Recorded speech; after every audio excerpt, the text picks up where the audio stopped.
8ই জানুয়ারি আমার মায়ের পুজো। তার জন্য আজকে আমরা বেরিয়ে পড়লাম যে মায়ের শাড়ি কিনবো।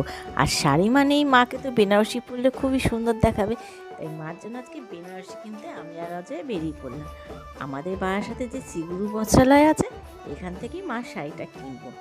তার জন্য দেখো, দোকান দিয়ে এত সুন্দর সুন্দর সব কটা শাড়ি পছন্দ হচ্ছিল আমার, কোনটা ছেড়ে কোনটা নেব।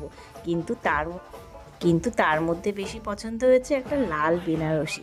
লাল হলুদটাও পছন্দ হয়েছে, কিন্তু লাল বেনারসি যেন আমার বেশি সুন্দর লাগছে। আর এই রঙটা আমার মায়ের গায়ের রঙের সাথে খুব ভালো মানাবে।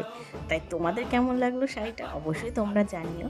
আর হ্যাঁ, শাড়ি কেনার পর আমরা এখান থেকে সোজা চলে যাব মার জন্য শাঁখাপলা কিনতে। তো মার জন্য সেটাও আমাদের বারাসাতেরই এক দোকান থেকে। তো শাঁখাপলা কিনবো। তো দেখো এখানে শাঁখার ডিজাইনটা কেমন লাগে সেটা তোমরা অবশ্যই জানিও। আর মার শাড়িটাও কেমন হয়েছে সেটাও তোমরা অবশ্যই জানিও।